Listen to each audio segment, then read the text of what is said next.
हर दिन कृष्ण का प्रागट्य होता है, हर दिन। किस प्रकार?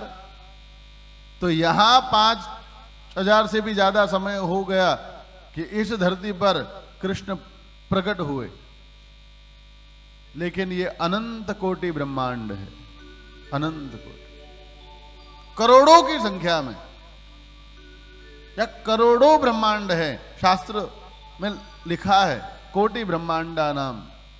हेमाद्री संकल्प आप जब सुनते हो बड़े बड़े अनुष्ठानों से पहले, उसमें सबसे पहले ये लिखा हुआ है कि कोटि ब्रह्मांडा नाम,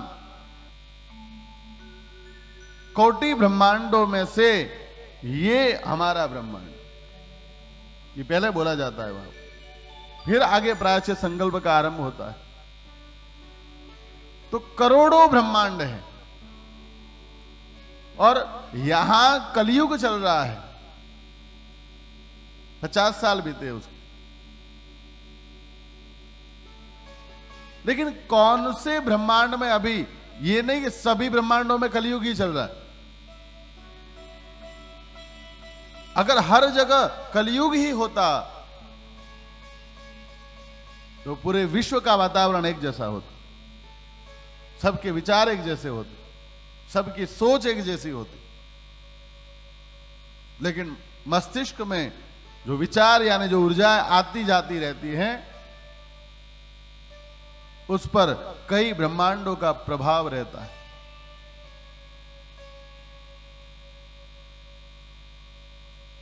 आपने भीतर से किसी का स्मरण किया, याद किया किसी को, तो ये तो अंदर का विचार है, बाहर तो नाम भी नहीं लिया आपने।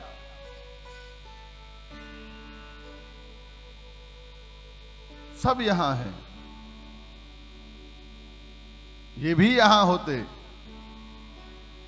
तो और आनंद आता। बैठे बैठे भाव हो गया। अब वो घर में है या किसी दूसरे स्थान पर है, दूसरे राज्य में है या दूसरे देश में है, लेकिन मन से वो विचार प्रकट हुआ,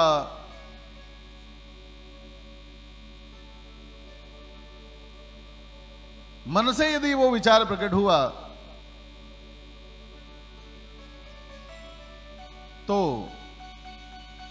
उसी क्षण उसके मस्तिष्क में आपका विचार पहुंचेगा। आपने यहां याद किया किसी को, तरंगे इतनी मजबूत हैं विचार की कि दुनिया के जिस कोने में वो है, तुरंत, चाहे वो नींद में क्यों ना हो, आपका विचार उसे नींद से जगाएगा और आपकी याद उसको आएगी। तो कोटि ब्रह्मांडा नाम, करोड़ों ब्रह्मांड हैं। कहां कहीं सतयुग चल रहे हैं, किसी ब्रह्मांड में त्रेतायुग चल रहे हैं, किसी ब्रह्मांड में द्वापर भी चल रहे हैं, और किसी ब्रह्मांड में कलयुग भी चल रहे हैं। तो इन करोड़ों ब्रह्मांड में से असंख्य ब्रह्मांडों में इस समय द्वापर चल रहा होगा, और जहां जहां द्वापर चल रहे हैं वहां वहां नित्य कृष्ण जन्म होता रहता है।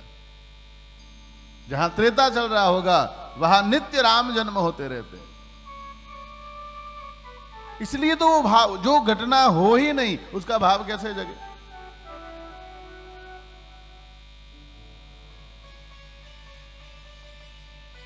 किसी के बारे में आप किसी की जीवनी पढ़ने बैठो, किसी भी महापुरुष की, एक बार पढ़ा आपने, 2 बार पढ़ा, 4 बार पढ़ा, 10 बार पढ़ा, एक बार पूरा आपको कंठस्थ हो गया, फिर आप बार बार नहीं पढ़ोगे उसको, क्योंकि फिर बार बार उसे पढ़ने से वो आनंद नहीं मिलेगा आपको। लेकिन राम का चरित्र, कृष्ण का चरित्र, शिव का चरित्र, परमात्मा का कोई भी चरित्र, और उनमें भी सबसे सुंदर, कई महापुरुषों ने कहा है, वो 2 ही चरित्र हैं, राम का चरित्र और श्री कृष्ण का चरित्र अद्भुत है। जितनी बार, हर बार ये अनुभव होता है कि कृष्ण का आज प्रागट्य हुआ, राम जी का आज प्रागट्य हुआ।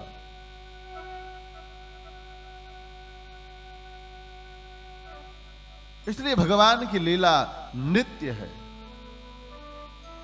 कि पीछे ये लीलाएं हो चुकी और आज हम सुन रहे हैं, ये बात नहीं है।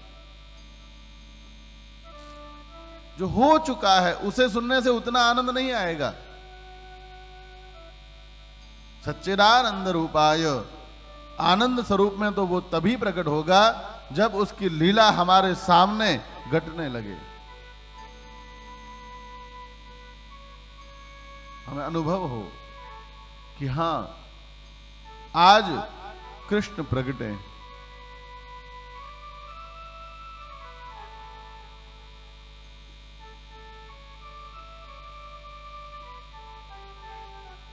गोकुल में प्रकट हुए,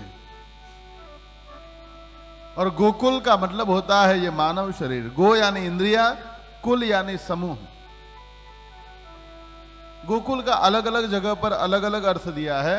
यहां पर अर्थ है मानव शरीर, इंद्रियों का समूह।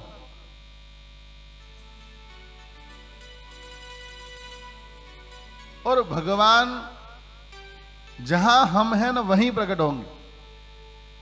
कोई ये माने कि मैं गोकुल चला जाऊं, मैं मथुरा चला जाऊं, मैं हरिद्वार चला जाऊं, मैं अयोध्या चला जाऊं, मैं काशी में चला जाऊं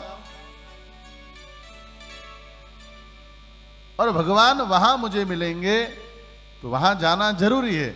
लेकिन वहां जाने से भगवान प्रकट नहीं होंगे। उसके प्रति भाव और मजबूत होगा वहां जाने से, बाकी वहां जाने से भगवान प्रकट नहीं होंगे। क्योंकि भगवान जहां जहां प्रकट हुए, गोपियां कहीं नहीं गई, उनको मथुरा नहीं जाना पड़ा। जहां गोपियां थी वहां कृष्ण प्रकटे हैं। मतलब गोपी भाव अगर हृदय में होगा तो भगवान हम जहां हैं वहां प्रकट होंगे। जिस समय हम चाहेंगे उस समय प्रकट होंगे। जिस रूप में हम उसे देखना चाहेंगे उस रूप में वो प्रकट हो जाएंगे। गोपी का मतलब है जिसकी संपूर्ण इंद्रियां उन्हें संसार के किसी भी विषय से सुख नहीं मिलता। सारी इंद्रियां कृष्ण को राजी करने में लगी हो। आंख दुनिया में किसी का भी चेहरा देख ले, वो सुख नहीं मिलता जो कन्हैया की मूरत को देख करके मिलता है। और कोई भी चेहरा हो सामने, लेकिन वो आनंद नहीं आता अंदर से जितना आनंद उस बांके बिहारी की उस छवि के सामने खड़े रहने पर मिलता है। और कोई चेहरा आएगा तो अपना स्वार्थ वहां साधने को मन करेगा, लेकिन कन्हैया के सामने जब खड़े हो तब अपने मन की कोई बात कहने को मन ही ना करे, बस आंखें आनंद से भर जाएं और वो आनंद उन आंखों से बहने लगे, उससे कुछ कहने को भी मन ना करे। क्योंकि जब समाचार मिले गोपियों को, तब गोपियां कुछ बोल नहीं पाई एक दूसरे से कि चलो नंद बाबा के यहां जाते हैं, देरी हो गई, जल्दी करो। कोई गोपी, कोई गोप एक दूसरे से कुछ नहीं कह पाया। सबकी जुबान कुछ बोल न पाई, बल्कि सब गोप गोपियां गाने लगे।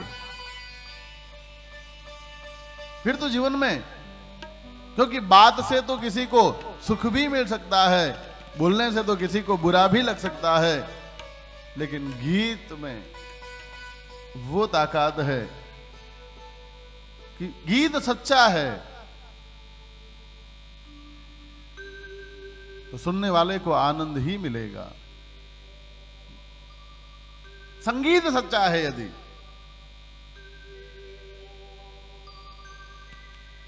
तो सुनने वाले को सिवा आनंद के और कुछ नहीं मिल सकता।